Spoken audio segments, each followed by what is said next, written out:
الحمد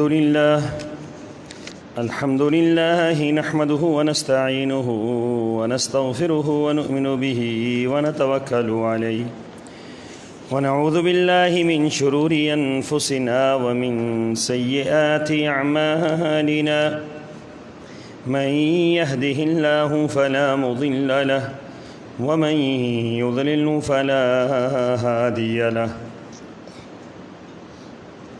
وأشهد أن لا إله إلا الله وحده لا شريك له وأشهد أن محمدًا عبده ورسوله أما بعد فإن أحسن الكلام كلام الله وأحسن الهدي هدي محمد صلى الله عليه وسلم وشر الأمور محدثاتها وكل محدثة بدعة وكل بدعة ضلالة وكل ضلالة في النار. قال الله تبارك وتعالى في القرآن المجيد: أعوذ بالله السميع العليم من الشيطان الرجيم. بسم الله الرحمن الرحيم. لعن الذين كفروا من بني إسرائيل على لسان داود وعيسى بن مريم ذلك بما عصوا وكانوا يعتدون. كانوا لا يتناهون عن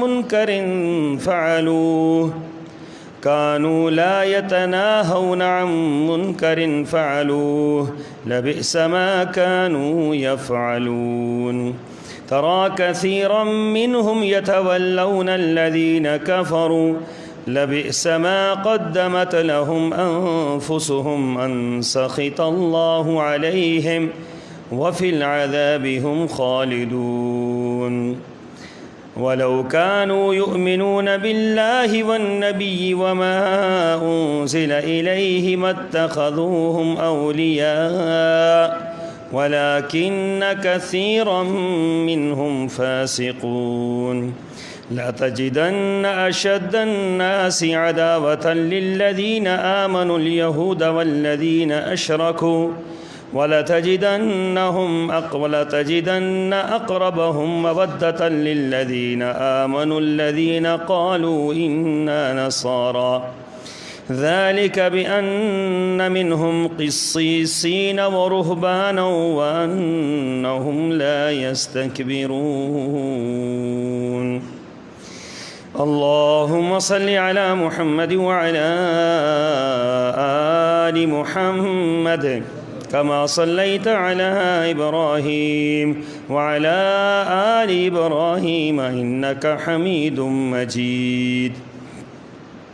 اللهم بارك على محمد وعلى آل محمد كما باركت على إبراهيم وعلى آل إبراهيم إنك حميد مجيد.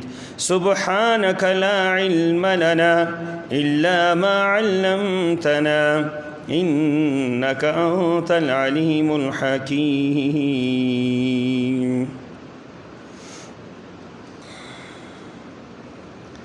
اور بنی اسرائیل میں سے جو لوگ کافر ہو گئے ان پر داؤد علیہ الصلاۃ والسلام اور عیسیٰ ابن مریم علیہ الصلاۃ والسلام کی زبان سے لعنت کی گئی، کیونکہ وہ نافرمان ہو گئے تھے اور حد سے آگے نکل گئے تھے، اور وہ ان برے کاموں سے منع نہیں کرتے تھے جو وہ کر رہے تھے،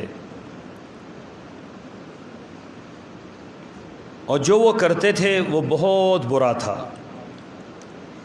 اور ان میں سے اکثر کو آپ دیکھیں گے کہ وہ کافروں سے دوستی رکھتے ہیں۔ جو اعمال وہ اپنے لیے آگے بھیج رہے ہیں بہت برے ہیں کہ اللہ ان سے ناراض ہو گیا اور خود بھی ہمیشہ عذاب میں رہیں گے۔ اگر وہ اللہ پر، نبی پر اور جو کچھ اس کی طرف سے نازل کیا گیا اس پر ایمان لاتے تو کافروں کو دوست نہ بناتے، لیکن ان میں سے اکثر نافرمان ہیں۔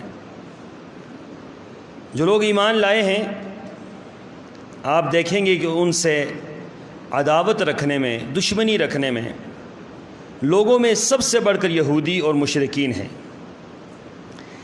اور جن لوگوں نے کہا تھا کہ ہم نصارہ ہیں انہیں آپ مسلمانوں سے محبت رکھنے میں قرب پائیں گے۔ وجہ یہ ہے کہ ان میں عبادت گزار عالم اور زاہد پائے جاتے ہیں اور وہ متکبر نہیں ہوتے۔ آیت نمبر 78 تا 80 سورہ المائدہ۔ سامعین محترم، قرآن پاک کی ان آیات مبارکہ میں یہود کا ذکر کیا گیا اور یہودیوں کی ان باتوں کا ذکر کیا گیا جو ان کی زندگی کا حصہ ہے۔ پہلی بات تو یہ سمجھیں کہ دنیا کی بدترین قوم جو کسی وقت دنیا کی بہترین قوم تھی، اللہ کی نظر میں، قرآن کی نظر میں وہ یہودی ہیں، اور اس کی بنیاد کوئی ویسے ہی نہیں ہے کہ کوئی یہ سمجھے کہ ایک جملہ ہے جو جذبات میں آ کر کہہ دیا گیا ہے، نعوذ باللہ من ذالک۔ اللہ تعالیٰ جو بات فرما رہے ہیں اس کی ذیل میں اللہ نے جو دلائل دیے ہیں وہ اگر آپ پڑھیں تو آپ میں سے ہر شخص یہ کہے گا یہ تو جملہ بہت چھوٹا ہے کہ دنیا کی بدترین مخلوق ہیں، اس کے لیے تو کوئی اور جملہ استعمال ہونا چاہیے،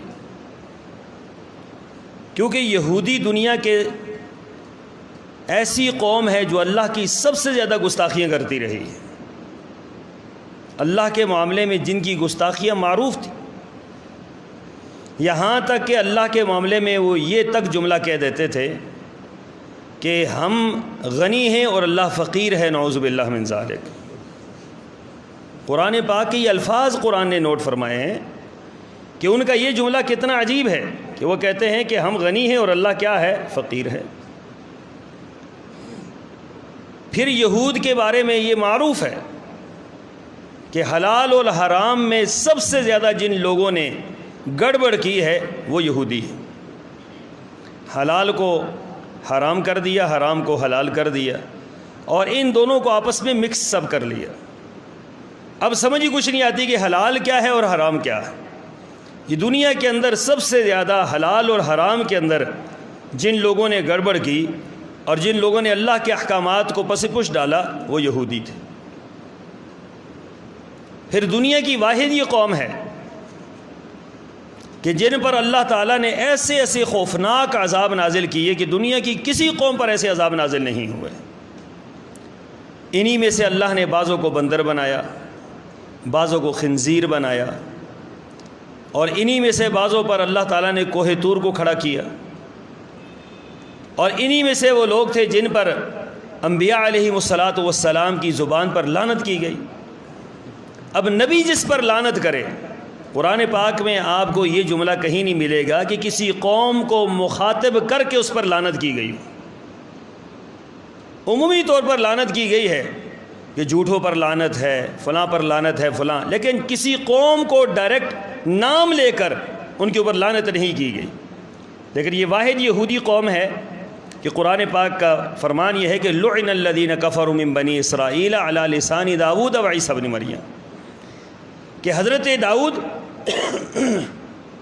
اور حضرت عیسیٰ علیہ السلام ان دو عظیم پیغمبروں کی زبان سے اللہ تعالیٰ نے یہودیوں پر لعنت کی ہے۔ اور یہ لعنت یہ کوئی وقتی طور پر معاملہ نہیں تھا، بلکہ قرآن پاک کے الفاظ یہ ہیں کہ قیامت تک جو یہودی آئے گا وہ اس لعنت کا مستحق ہوگا۔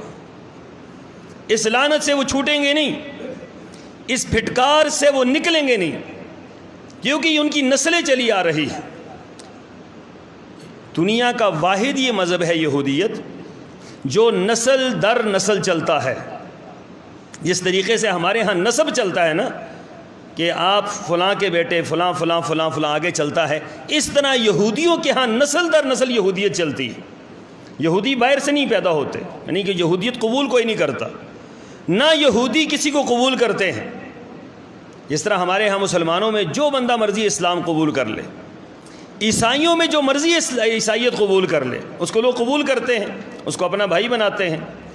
یہودیوں کے اندر ایسا نہیں ہے. یہ جو یہودیت چلی آ رہی ہے یہ نسل در نسل چلی آ رہی ہے.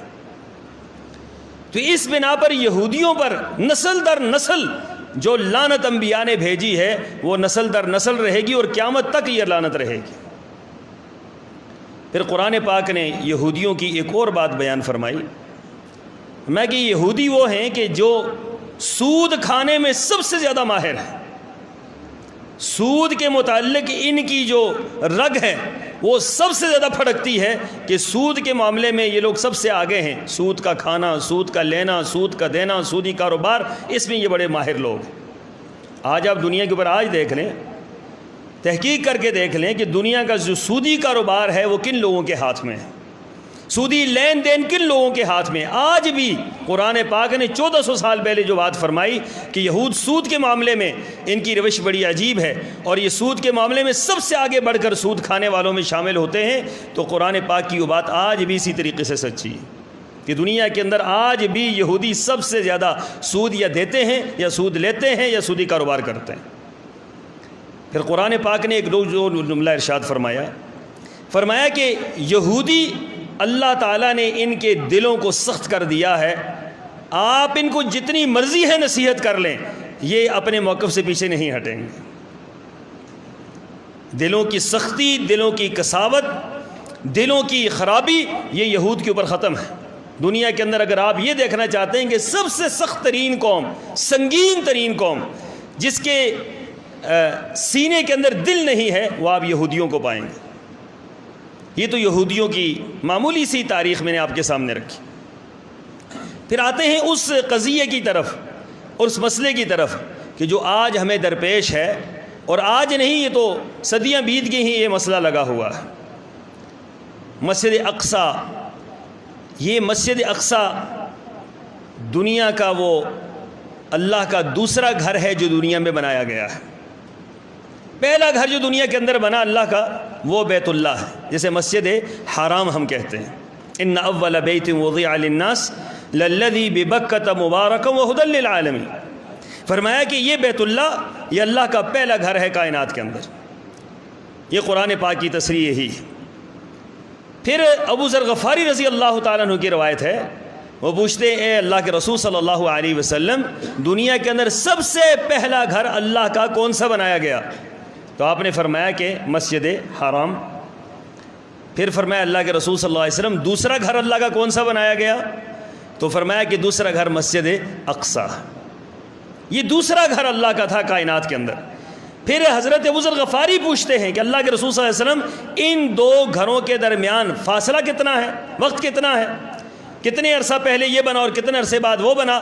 تو آپ علیہ الصلوۃ والسلام نے فرمایا کہ ان دونوں کے درمیان 40 سال کا فاصلہ ہے. 40 سال کا فاصلہ.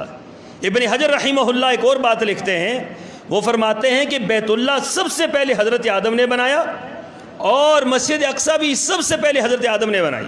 یہ دونوں مسجدیں حضرت آدم نے بنائی اور بعد میں ان کی تاریخیں پھر مٹتی رہیں. پھر کرتے کرتے جن بنیادوں پر آج وہ کھڑی ہیں وہ ایک مسجد حرام حضرت ابراہیم علیہ الصلوۃ والسلام کی بنیاد پر اور مسجد اقصیٰ حضرت داؤد علیہ الصلوۃ والسلام کی بنیاد پر. مسجد اقصیٰ کو پھر بنانے والے حضرت داؤد ہیں. حضرت داؤد علیہ الصلوۃ والسلام نے مسجد کی بنا رکھی، انہوں نے مسجد کا کام شروع کیا. پھر اللہ تعالیٰ نے حضرت داؤد کو روک دیا کہ آپ نے یہ مسجد مکمل نہیں کرنی، اور پھر اللہ نے حضرت سلیمان علیہ الصلوۃ والسلام سے اس مسجد کی تعمیر مکمل کروائی. تو دو بڑے عظیم انبیاء اس مسجد کی تکمیل کے اندر شامل ہیں. گویا کہ یہ مسجد تھی اور ابتدا سے مسجد تھی اور انتہا تک مسجد ہے اور قیامت تک یہ مسجد ہی رہے گی. اور آپ کو معلوم ہونا چاہیے کہ مسجد کس کی ملکیت ہو سکتی ہے. یہودی تو مسجد کو مانتے ہی نہیں ہیں. عیسائی یہ مسجد کو مانتے ہی نہیں ہیں، ان کے ہاں کلیسا ہے، ان کے ہاں کچھ اور ہے۔ تو لہٰذا یہ مسجد ہے، جس کی بنا مسجد کی اس پر رکھی گئی ہو تو مسلمانوں کی ملکیت ہو سکتی ہے، کسی کافر کی ملکیت نہیں ہو سکتی۔ لیکن دنیا کی واحد یہ جگہ ہے کہ جہاں تین قسم کے مذاہب، تین مذاہب ہیں دنیا کے بڑے، جو اس جگہ کے متعلق یہ نظریہ رکھتے ہیں کہ یہ ہماری ہے۔ ان میں حضرت عیسیٰ علیہ السلام کے ماننے والے عیسائی، وہ یہ کہتے ہیں یہ ہماری ہے۔ یہودی کہتے ہیں یہ ہماری ہے۔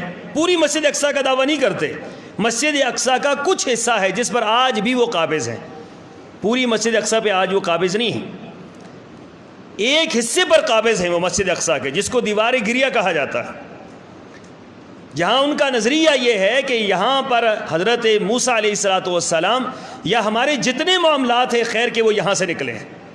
حضرت کہ یہ بات ان کی حضرت موسیٰ علیہ السلام کی سرے سے غلط۔ حضرت موسیٰ علیہ السلام تو وہاں تشریف لائے ہی نہیں، ان کا آنا ثابت نہیں۔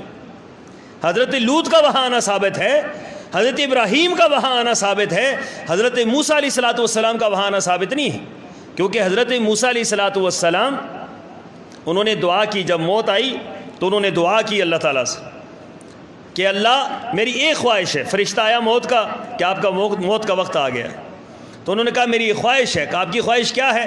کہا بیت المقدس میں مرنا چاہتا ہوں، میری موت آئے تو بیت المقدس میں آئے۔ یہ حضرت موسیٰ علیہ السلام کی خواہش تھی، یہ دعا اللہ سے کی۔ تو حدیث کے الفاظ یہ ہیں، کیونکہ موت کا وقت مقرر ہے تو اللہ تعالیٰ نے حضرت موسیٰ کی یہ دعا قبول کی۔ 1 مہینے کی مسافت پر تھے حضرت موسیٰ علیہ السلام، اللہ نے ان کو بیت المقدس میں کھڑا کر دیا اور وہاں پر اسی وقت ان کی موت آئی۔ تو رسول اللہ صلی اللہ علیہ وسلم نے یہ فرمایا کہ اگر آج میں بیت المقدس میں ہوں تو تمہیں میں بتلاؤں کہ موسیٰ علیہ السلام کی قبر اونچے ٹیلے پر موجود ہے۔ یہ آج بھی قبر موسیٰ علیہ السلام کی وہاں پر موجود ہے۔ تو یہود کا یہ کہنا ہے، یہود کا یہ نظریہ ہے کہ یہ موسیٰ علیہ السلام چونکہ یہیں پہ رہے تو لہٰذا یہ ہماری ہے، ایسی کوئی بات بھی نہیں ہے۔ البتہ موسیٰ علیہ السلام کی قبر مبارک وہاں پر موجود ہے۔ عیسائیوں کا نظریہ بھی یہی ہے کہ یہاں حضرت عیسیٰ علیہ السلام پیدا ہوئے، یہاں حضرت عیسیٰ علیہ السلام کے تمام تبرکات ہیں، لہٰذا یہ ہمارا ہے۔ اور مسلمانوں کا یہ کہنا ہے کہ یہ ہماری ہے۔ اس کی بنیادی وجہ کیا ہے کہ یہ جو مسجد ہے روئے زمین میں جہاں کہیں بھی مسجد آپ کہیں گے وہ مسلمانوں کی میراث ہوگی، وہ کسی کافر کی، یہودی کی، عیسائی کی میراث نہیں ہو سکتی۔ اسی بنا پر حضرت عمر رضی اللہ تعالیٰ عنہ کے دور میں مسلمانوں نے جب دنیا کے اوپر جہاد کیا تو اللہ تعالیٰ نے بیت المقدس کو مسلمانوں کے ہاتھوں میں دیا۔ یہ حضرت عمر رضی اللہ تعالیٰ عنہ کے دور میں بیت المقدس مسلمانوں کے ہاتھ میں آیا، اور بیت المقدس کی چابیاں باقاعدہ طور پر عیسائیوں نے لا کر، انہوں نے یہ بات کہی کہ ہماری کتابوں میں لکھا ہوا تھا کہ ایک بندہ آئے گا جو بیت المقدس فتح کرے گا، لباس بوسیدہ ہوگا، جب وہ بیت المقدس کی طرف سفر کرے گا کوئی اس کے ساتھ لاؤ لشکر نہیں ہوگا، اکیلا تنہا آئے گا، ایک اس کا غلام ہوگا، اور اس کی علامت یہ ہوگی کہ کبھی وہ ایک اونٹ پر کبھی غلام سوار ہوگا اور کبھی وہ شخص سوار ہوگا کہ جس کے ہاتھ پر اللہ نے بیت المقدس کو فتح کرنا ہے۔ اور ہوا بھی ایسے کہ حضرت عمر رضی اللہ تعالیٰ عنہ جب مدینہ طیبہ سے چلے بیت المقدس کو فتح کرنے کے لیے تو 2 بندے تھے ٹوٹل، ایک خود تھے اور ایک ان کا غلام تھا۔ راستے میں چلتے ہوئے یہ بات طے ہو گئی کہ سفر لمبا ہے تو لہٰذا کبھی آپ اونٹ پر چڑھ جائیں اور کبھی میں چڑھ جاتا ہوں۔ حضرت عمر رضی اللہ تعالیٰ عنہ نے یہ فیصلہ فرمایا۔ اب جب بیت المقدس کے قریب پہنچے تو اس وقت باری غلام کی آ گئی، اور ان کی کتابوں کے اندر یہ لکھا ہوا تھا، عیسائیوں کی کتابوں کے اندر یہ لکھا ہوا تھا کہ جب بیت المقدس فتح ہوگا تو غلام اونٹ پر سوار ہوگا اور اس کا آقا جو ہے اس کی مہار پکڑے ہوئے ہوگا۔ جب یہ باہر نکلے استقبال کرنے کے لیے کہ ہم دیکھیں امیر المؤمنین عمر بن الخطاب آئے ہیں، تو انہوں نے دیکھا کہ امیر المؤمنین نے مہار پکڑی ہوئی ہے اور غلام اوپر سوار ہو کے آ رہا ہے۔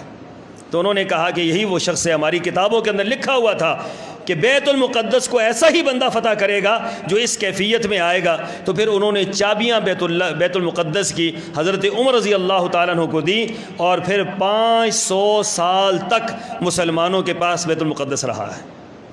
500 سال تک نہ یہودیوں کا دعویٰ تھا نہ اس کے بعد عیسائیوں کا دعویٰ تھا، مسلمانوں کے پاس 500 سال رہا ہے۔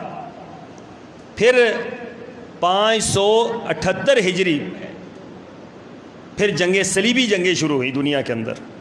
یہ جو صلیبی جنگیں ہیں ان کا دور رہا ہے تقریباً 250 سال۔ 250 سال عیسائیوں نے دنیا کا نقشہ بدل کے رکھ دیا، دنیا کو الٹ پلٹ کر کے رکھ دیا۔ جتنا ظلم صلیبی جنگوں کے دوران ہوا ہے اتنا کبھی تاریخ کے اندر نہیں ہوا تھا۔ ان صلیبی جنگوں کے دوران مسلمانوں سے بیت المقدس پھر نکل گیا اور وہاں پر عیسائی قابض ہو گئے۔ پھر اللہ نے ایک مسلمان جرنیل پیدا کیا جس کا نام سلطان صلاح الدین ایوبی تھا۔ سلطان صلاح الدین ایوبی دنیا کا واحد حکمران تھا جس نے اللہ سے یہ وعدہ کیا ہوا تھا، اللہ تو مجھے زندگی دے، میرا سب کچھ لٹ جائے لیکن میں بیت المقدس کو آزاد کروا کے رہوں گا۔ پھر اس نے پوری زندگی اپنی اس کے لیے وقف کی، اور ایک وقت وہ آیا کہ شدید ترین جنگوں کے بعد اور شدید ترین لڑائی کے بعد، صلیبیوں کے ساتھ لڑائی کے بعد، سلطان صلاح الدین ایوبی کو اللہ نے فتح سے نوازا اور پھر مسلمانوں کے ہاتھ میں بیت المقدس آ گئے۔ پھر مسلمانوں کے ہاتھ میں بیت المقدس 760 سال رہا ہے، 760 سال تک مسلمانوں کے ہاتھ میں بیت المقدس رہا۔ اس کے تمام تر معاملات مسلمانوں کے ہاتھ میں رہے اور مسلمان اس کی عظمت کا پوری دنیا کے اوپر ڈنکا بجاتے رہے۔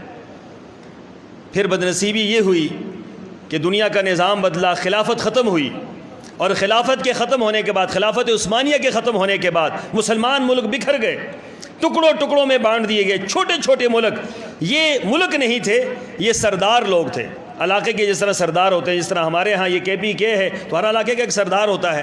تو اس وقت ایسے بانٹا گیا کہ جہاں سردار رہتے تھے ان کو ملک بنا کر دے دیے گئے، چھوٹے چھوٹے ملک بنا دیے گئے تاکہ اگر یہ بڑے ملک بنیں گے تو ہمارا مقابلہ کریں گے۔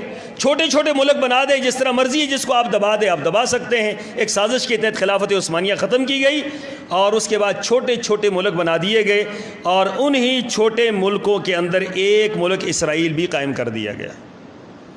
یہ اسرائیل، امریکہ، برطانیہ اور اس وقت کے جتنے کفار تھے سب نے مل کر یہودیوں کو وہاں پر فلسطین کے اندر ایک علاقہ دیا، اور اس علاقے کے اوپر انہوں نے تمام تر کوششیں کر کے وہاں پر اسرائیل کے جھنڈے گاڑے، اسرائیل ایک ملک وہاں پر قائم کیا۔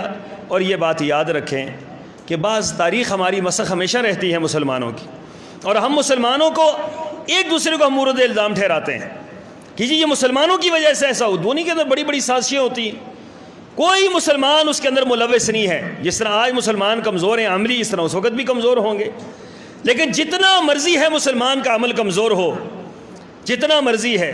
آپ کیا لائق علی چوک کی مسجد، یہ تو لائق علی چوک کی مسجد ہے کہ عام مسجد ہے، آپ کسی عیسائی کے حوالے کر دیں گے، آپ کسی یہودی کے حوالے کر دیں گے تم آ جاؤ؟ ایسا کبھی بھی نہیں ہو سکتا۔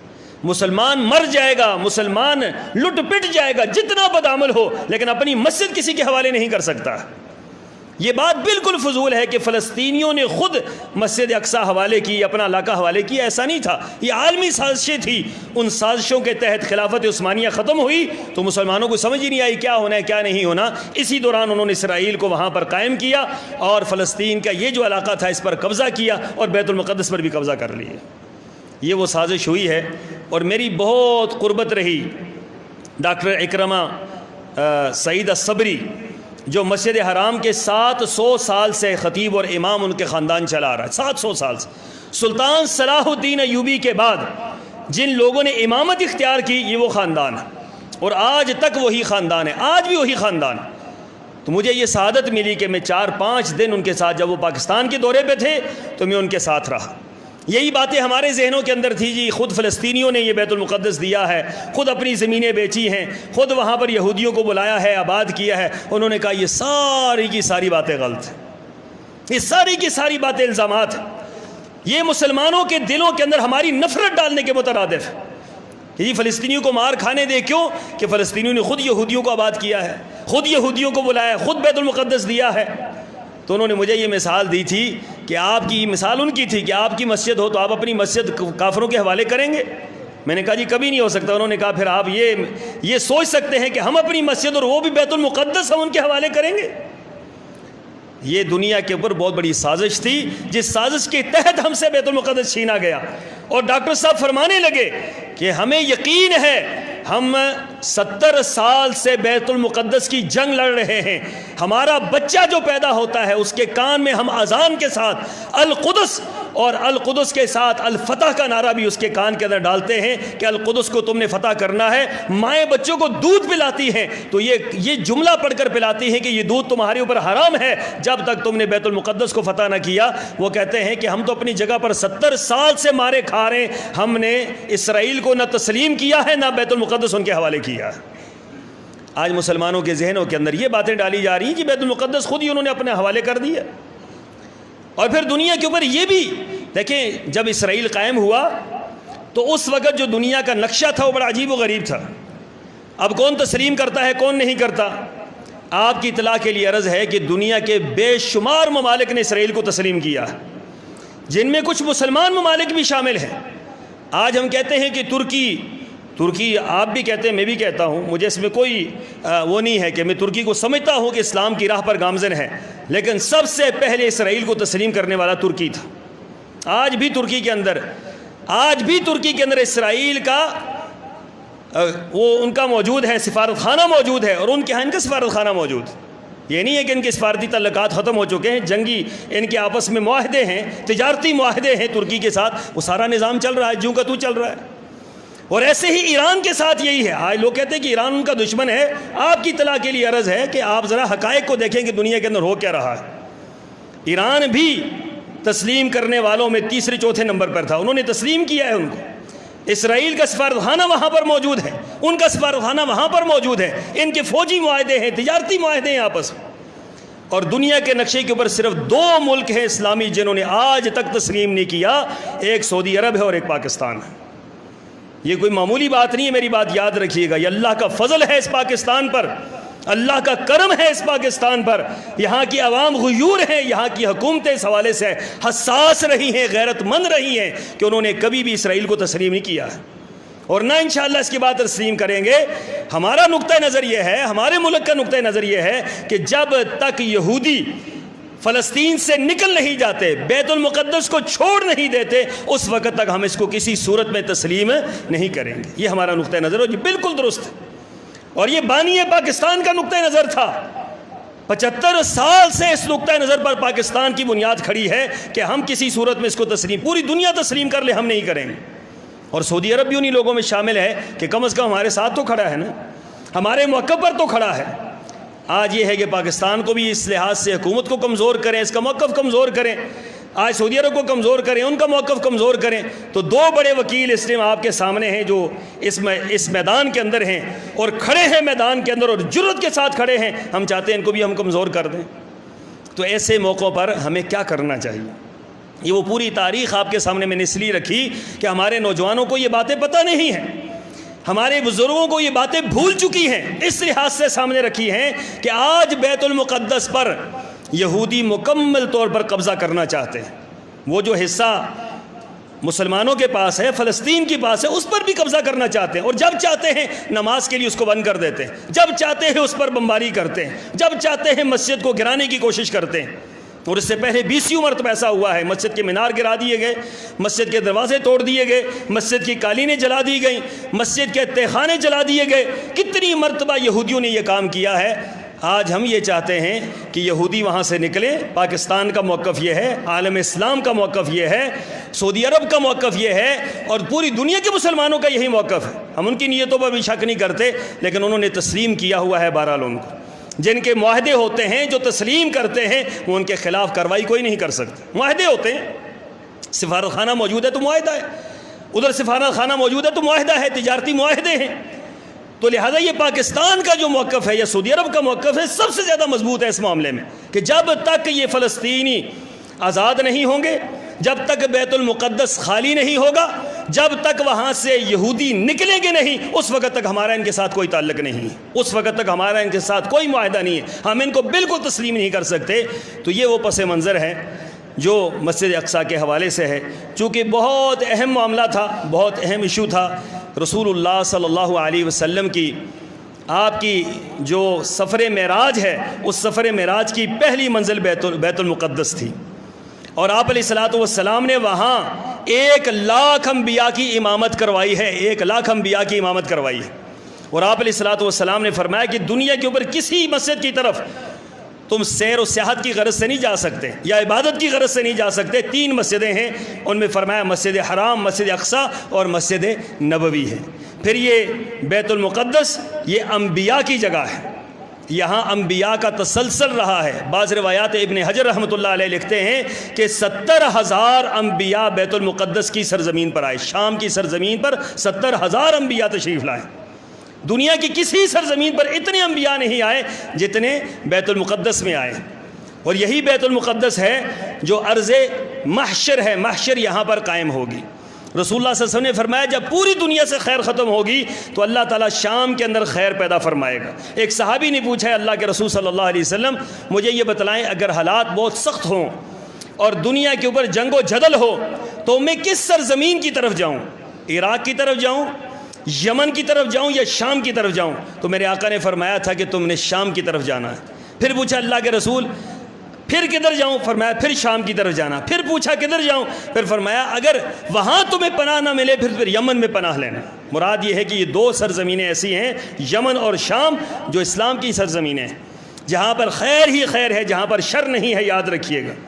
آج وہاں پر دنیا چاہ رہی ہے، یہودی بالخصوص چاہ رہے ہیں کہ اس کے اندر شر پیدا کیا جائے۔ حضرت عیسیٰ علیہ الصلوۃ والسلام شام کے اندر نازل ہوں گے، دجال کا قتل شام کے اندر ہوگا، یاجوج ماجوج کی قتل گاہ شام کے اندر ہوگی، مسلمانوں کو فتح شام ہی سے ملے گی، مسلمان اٹھیں گے دنیا کے اوپر پھر دوبارہ شام سے اٹھیں گے، اور پوری دنیا کے اوپر خیر و برکت جو پھر دوبارہ ہوگی وہ شام کی وجہ سے ہوگی۔ تو شام کی سرزمین یہ ہمارے لیے بہت اہم ہے، بہت بہترین ہے، بہت اعلیٰ ہے، اس لیے اس سرزمین سے کسی صورت میں دستبردار ہونا اپنے عقیدے، اپنے منہج اور اپنے دین سے دستبردار ہونے کے مترادف ہے۔ اللہ تعالیٰ سے دعا ہے کہ اللہ تعالیٰ مسلمانوں کو اس سرزمین دوبارہ فتح کرنے کی توفیق عطا فرمائے۔